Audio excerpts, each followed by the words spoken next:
대법관 조재현, 제가 이렇게 얘기하면 여러분들이 조재현 이런 템포로 3번 해주시기 바랍니다. 자, 대법관 조재현, 대법관 천대엽,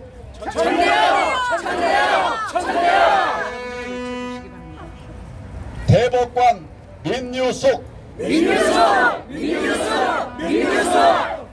여러분, 제가 부른 사람들이 누군지 아십니까? 네. 그리고 또 한 명이 있습니다. 대법관 이동원. 이 4명이 대법원 특별 2부를 구성하면서 우리 민경욱 의원 재판을 담당하고 있는 담당 재판부입니다. 여러분, 이 4명의 이름을 똑똑히 기억해 주시기 바랍니다. 그들이 과연 법관다운 판단을 할 것인지, 아니면 문재인 정권에 짓눌려가지고 엉터리 재판을 할 것인지, 다른 재판을 할 것 같으면 우리가 박수를 칠 것입니다. 그러나 엉터리 재판을 하면 우리가 다시 큰 싸움을 할 수밖에 없지 않습니까, 여러분? 맞습니다. 4.15는 부정선거였습니다. 맞습니다. 지금 180일 이내 처리하게 된 것을 2년 3개월째 지금 끌고 있습니다. 이게 말이 됩니까? 안 됩니다. 지금 그래서 저희는 대법원을 믿을 수 없어서 좀 정신 차려라 하고 이곳에 모였죠. 이제 결전의 시간이 얼마 남지 않았습니다. 저 밑에서도 제가 이 말씀을 드렸습니다만은, 우리는 지금 어렵고 힘들고 고난의 길이긴 하지만은 똘똘 뭉쳐서 지금 승리의 길을 가고 있습니다, 여러분. 맞습니다. 정의는 반드시 이길 것입니다. 맞습니다. 국민들도 많은 분들이, 상당한 분들이, 만나는 분들마다 국회의원들 빼고는 4.15 부정선거 얘기를 하면 다 맞다고 그럽니다. 맞습니다. 대선도 부정선거였다고 하면 그분들이 스스로 6.1 지선도 부정선거였다고 말을 하고 있습니다. 와우. 여러분, 이 세상이 바뀌었습니다. 지금 우리 윤석열 대통령 되지 않았습니까? 네. 그래서 정말 용기 있게 우리가 정말 원칙대로 법대로 싸워서 자유대한민국을 지켜내야 하지 않겠습니까? 맞습니다. 그 출발점이 바로 7월 28일입니다. 그래서 우리가 촉박하게 통보를 받고 갑자기 연락을 드렸는데도 정말 많은 우리 애국 시민들, 부방대원들이 모였습니다. 여러분, 감사합니다. 와우. 이제는 세상이 바뀌었는데 세상 바뀐 거 모르고 그런 헛판결을 하게 되면 반드시 국민들이 심판할 것입니다. 역사가 심판할 것입니다. 맞습니다. 우리가 그 큰 여정에 여러분과 함께 하겠습니다. 여러분, 자유민주주의 대한민국 우리 선거 정의를 지켜내기 위해서 끝까지 같이 합시다. 같이 합시다. 같이 합시다. 지금은 기자회견 시간이기 때문에 뭐 유튜브 기자들 중에서 또 막 일반 기자도 있습니다만은 아무나 먼저 질문이 있으면 질문을 몇 개 하시고 또 제가 간단하게 답을 드리고 또 민경욱 의원이 다시 또 말씀을 드리도록 그렇게 하겠습니다. 혹시 기자분들 중에 질문 있는 분 있으면 말씀을 해 주십시오. 네, 말씀하세요. 네, 안녕하세요. 반짝이는 별님입니다. 저희가 28일 날 우리가 지금 판결을 기다리고 있는데 사실 예상하기는 어려울 것 같습니다.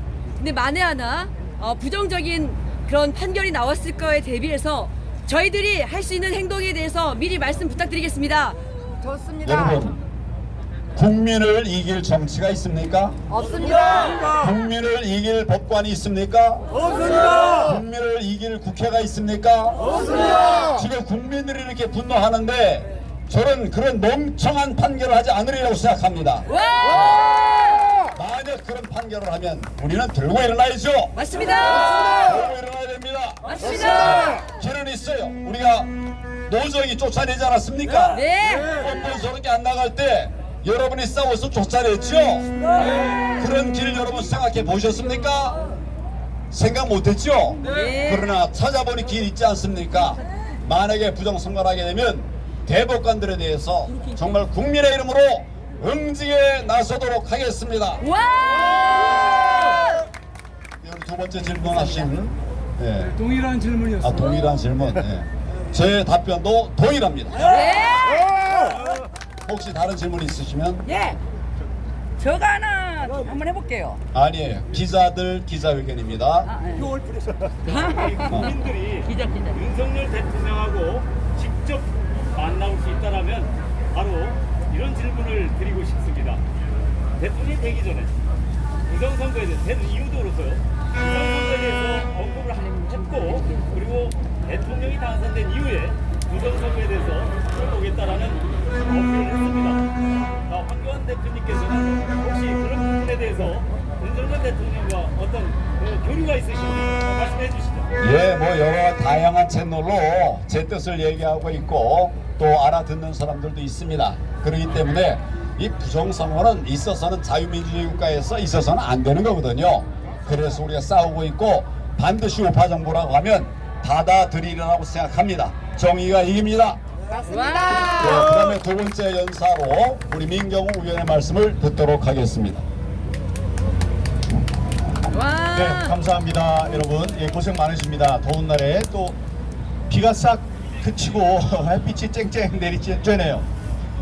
여러분, 7월 28일 날 어떤 판결이 나올 것인지 저도 이제 긴장 속에서 기다리고 있습니다. 지난 몇 달 동안은 사실은 기다리는 이제 일이었는데 기다리는 일이 쉽지 않고 참 어렵다는 그런 생각을 했습니다. 여러분도 마찬가지이실 텐데요. 이제 한 일주일 동안 또 피를 말리는 그런 과정이 계속되겠죠. 그러나 저는 믿습니다. 이 역사를 이끌어가는 선한 기운이 있을 것이라고 저는 믿고 있기 때문에 이번에 좋은 결과가 나오리라는 우리가 희망을 품어도 된다 이렇게 생각합니다. 똑같은 말씀을 황교안 대표께서도 해주셨었어요. 절망할 필요가 없다. 희망을 가질 이유가 있다 이렇게 말씀하셨는데 그게 정확하고 우리들 심정을 잘 이야기해주는 그런 표현이 아닐까 생각합니다. 중요한 건 그 7월 28일에 결정이 어떻게 나든지 우리의 싸움은 계속된다 이겁니다. 그러니까 짧게 화끈하게 이거는 부정선거였어요 하고 대법원에서 판결을 내준다면 그 이후에 우리가 할 수 있는 경찰이라든가 검찰의 뭐 고소고발 뭐 이런 형사사건 이런 데에 좋은 영향을 미치겠지만 그렇지 않다고 하더라도 우리는 판결에 나온 판결 내용을 갖고 후속 조치를 계속 추구해 나갈 것이다. 그래서 고소고발 사건, 형사 사건으로 검찰과 경찰이 수사를 할 수 있도록 그렇게 이끌어 나갈 것이다. 그리고 여러분, 이 표는 지난 4월 15일 날 발표됐던 2년 전 4월 15일 날 발표됐던 표수는 단 한 표도 틀림이 없이 지금도 박제되어 있습니다. 그 인터넷에도 박제되어 있고 이 하드 카피로도 박제가 되어 있어요. 그래서 이것은 10년이 됐건 100년이 됐건 이 숫자는 그대로 있습니다. 도저히 있을 수 없는 숫자들이 나와 있기 때문에 이것은 시간의 문제지 정의가 실현되고 진실이 밝혀지는 것은 이건 확실한 일이다 이렇게 생각을 합니다. 이 대법관들이 이 명예심이 있는 사람들입니다. 공부를 잘하는 사람들이 법대에 들어가고 그 중에서 잘하는 사람들이 고시를 보고 잘하는 사람들이 판검사가 됩니다. 그래서 판사 중에서 제일 열심히 한 사람들이 저 위에 있는 대법관들입니다. 이 대법관들은 한 번도 살면서 욕을 먹는다든가 뭐 자기에 대해서 뭐 대거리를 한다든가 이런 사람이 없었던 사람들입니다. 그렇기 때문에 저희들이 희망을 가질 이유가 있습니다. 이 사람들이 자신들의 이름, 명예가 앞으로 계속 더럽혀지는 것을 과연 용납할 것인가? 그렇게 하지 않을 것이다. 용납, 명예가 중요하다는 걸 알기 때문에 자기가 갖고 있는 양심과 법률에 따라서 올바른 판단을 내릴 것이다. 이게 하나 있고요. 아까 바람만 얘기하다 말았는데 이게 바람도 불기 전에 눕는 갈대 같은 굉장히 정치적인 사람들입니다. 저기까지 올라갈 때는 정치적인 풍향계를 보면서 저기까지 올라갔어요. 그건 무엇이냐? 지금 바뀐 바람을 또 봐야 합니다. 일단 정권이 바뀌었어요. 지난 정권에서 발표를 하지 못한 거, 그러니까 판결을 내리면 됩니다. 만약에 부정선거가 아니라면 얼마나 신납니까? 빵빵빵 때리고 부정선거가 아니고 민경욱은 또라이입니다. 이렇게 방망이를 치면 되는데 안 했어요. 왜 그랬을까요? 부정선거니까. 그럼 부정선거라고는 왜 못했을까요? 문재인이 무서워서. 그런데 이제 바뀌었습니다. 정권이 바뀌었어요. 그래서 우리로서는 이 사람들이 정권의 눈치를 안 보든가 아니면 봐서라도 좋은 그 판결, 공의로운 판결을 내릴 수 있지 않을까 이렇게 생각합니다. 며칠 전에